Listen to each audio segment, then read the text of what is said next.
This is about cylindrical coordinates, integrating in cylindrical coordinates, so for multivariable calculus, and letting you know if you've learned to integrate anything in cylindrical coordinates, you've really done this before in one variable calculus, almost certainly, when you talked about shells and washers. And I want to relate the two.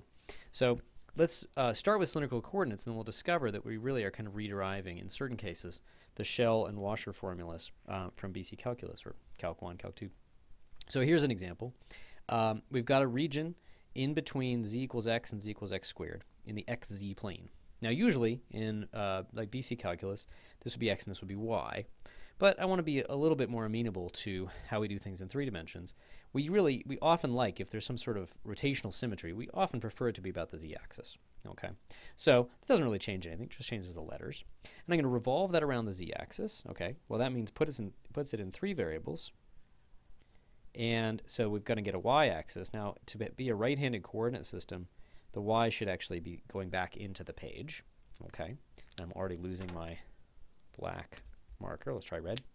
Okay, and I'd like to, and let's draw that. So we just flip those two guys and start putting some circles in.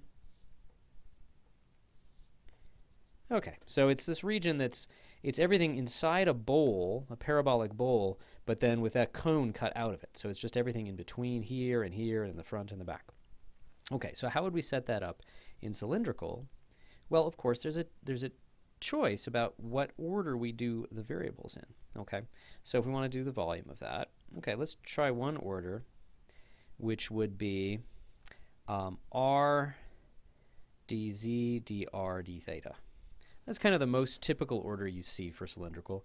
It's what you get if you sort of do it as dz dx dy dx or dx dy and then just convert these to polar. And that's how I often encourage people to think about cylindrical at first, is it's really just using polar for x and y. But what we're going to see is there's some more sophisticated ways to think about it, and this is a good example of that. Okay, and of course the integrand is just 1. If we wanted to integrate something different, we could, and that's, of course, using the full power of triple integrals, something we really wouldn't have been able to do in BC.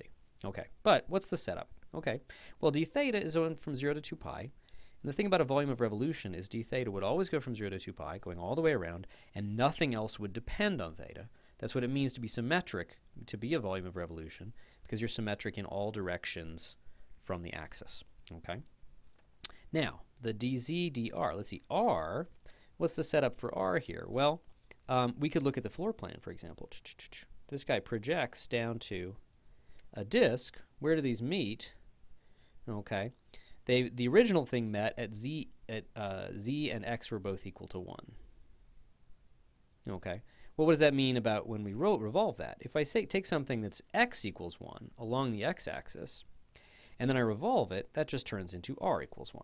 Okay, so this is at r equals 1 and z equals 1, and that projects down to r equals 1. Okay, so we're just setting up the unit disk. Alrighty. So notice, one way to say that is we knew that the r went out to 1 because the original x variable went from 0 to 1. So it was really on this slice, this original slice. Let me redraw that down here. You can get most of it from that slice, and that's hopefully something you learned in this, when you did this in like Calc 2. You really only have to look at this picture to get most of the details. This is nice to know what you're calculating, but a lot of the calculations come from here. Okay, now what's the deal? Let's see. I've got an r and theta picked out. That means I've got a particular place in my floor plan picked out, and I just need to know what's the floor above that and what's the roof. Well, the floor is whatever comes from z equals x squared, and the roof is whatever comes from z equals x. Well, again, what do those mean in terms of cylindrical coordinates? Okay, here x, because we're along the x-axis, this is the same as r before we rotate it. And then we want to get the radially symmetric function, the thing that only involves r and not theta, that would be r squared in one direction. Well, duh, that's going to be just promote it to z equals r squared. Okay, so again, anything that's in the 2-dimensional version, the slice, you're just going to promote that variable to be r.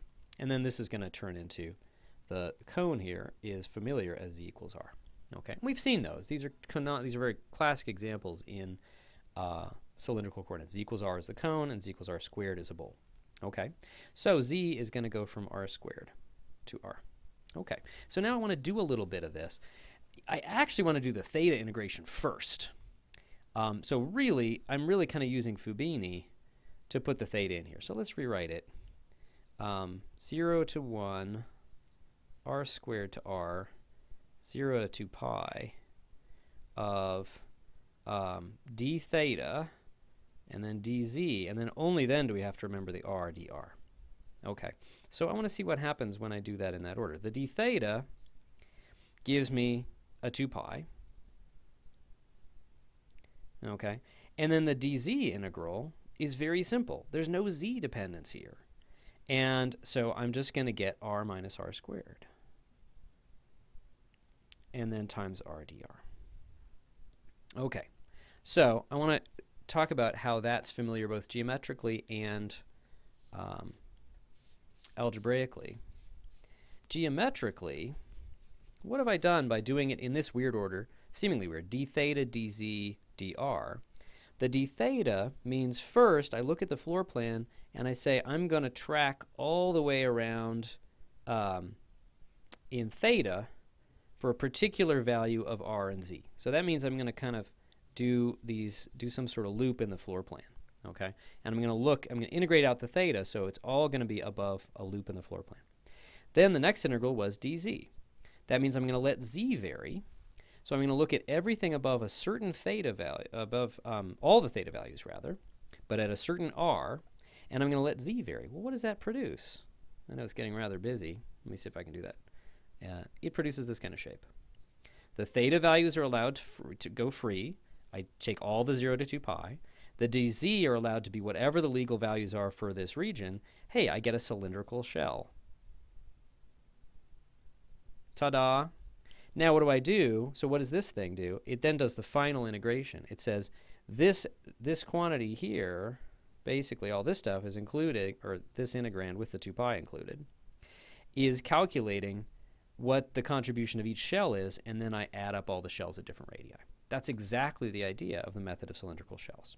Okay, and let me redo this integral here. It's equal to, so it's saying the volume is, and I'm actually going to leave the 2 pi. I probably should have just left the 2 pi in there to begin with. 0 to 1, 2 pi. It's the difference in the z values. In this case, it happened to be r and r squared, but it really was just z max minus z min times r dr. The 2 pi r is familiar from, that's the circumference of that cylindrical shell. I'll draw it again. Yeah, that's pretty bad. Okay. That's the circumference is 2 pi r, and then the height is the difference of the z values. Okay. So cylindrical coordinates in that order, where dz is integrated before dr, and the d theta it never matters for cylindrical, for rotational symmetry, gives you the method of shells. Okay, so now, what about washers? Hopefully it's going to come as no surprise that that's really just the same thing, cylindrical coordinates, but with a different order of integration. So let's redraw the thing. Okay, so here's just the two-dimensional figure. Here's the 3D rotated version. Y is up here. See? Okay, I'm going to try and draw it somewhat nicely. Okay, but quickly. Okay. And now I claim we should be able to set it up with, I'm going to do the theta first again, taking advantage of the fact that it's super simple, get it out of the way. And then I'm going to do r dr and then dz. Okay, so the dz is going to be last. All right, so how would that set up? Here's this object. Okay, so now what's dz? That's just going to be from a number to a number. What's the absolute maximum z can be? That's 1 in this case. And what's the absolute minimum at 0? Okay. Then r as a function of z. Okay, let's see. How does that work? I'm really going back to the original shape and saying, given a particular z value, how close to the axis can I be? How far from the axis can I be? Okay. In this picture, it's this kind of thing. I'm looking at a slice. Guess what? Oh, look, I'm slicing it with a constant z value. Remember, when you're setting up the inner integrals here, you think of z being a fixed constant value, somewhere between 0 and 1, and you look at the slice. Hey, what's going to happen? I'm going to slice this object, ooh, it doesn't have a middle in here, into a washer. It's going to have a contribution over here, going around. Fixing z and slicing is exactly a washer. Okay, so that's really saying, hey, we better get the same formula as doing washers in BC calculus. Okay, and how do you figure out what R can do? Well, what R can do, however far or close I am from the axis here, is completely controlled by how far or close from the axis my 2D version was. That's just the x max and the x min. Remember, the x just gets promoted to be R. Okay, so the R is going to go from, let's see, this was x equals z, and this was x equals root z. So it's going to go from z to root z. And then theta, of course, is a 0 to 2 pi. Okay, so you might be wondering, hey, 2 pi, I didn't think washers had a 2 pi in the formula. We'll see where that comes from in just a second. We're going to do that inner integration trivially, and I'm going to leave it inside, really, because that's a better place for us. Then I'm going to do an RDR integral. Okay, that's cool. RDR, ooh, look, it's a 2RDR. Hey, that's cool. So the pi is still there, but the integral of 2RDR is R squared evaluated between the two z values, dz. Okay, and so what I get is, ooh, kind of, let's see. Let's see. I just don't have quite enough room. Well, I'll try to squeeze it in. Yeah, hopefully it'll work. 0 to 1 pi times, okay, this is the x min value, and then I'm going to square it. So I'm going to write it that. Oh, sorry, that's the x max. X max squared minus x min squared dz. That should start to look familiar. You look at the integral in this vertical variable from the min to the max, 0 to 1, and I look at pi outer radius squared, that's this radius squared, minus pi inner radius squared. And then I integrate it in that vertical variable. Here I called it dz. In a BC, you'd expect it to be a dy. Okay, so it turns out that putting the r inside the z, for this kind of symmetrical object, exactly replicates the method of washers. So hopefully that gives us not only some connection to the BC stuff, but also a little bit more feel for how nice cylindrical coordinates are and how versatile they are. And in particular, here is a way of using cylindrical that wasn't just thinking of, oh, just dx, do polar for dx and dy. It was a little bit different how it feels. And the way you slice it up is into these, it turns out into these nice washer shapes.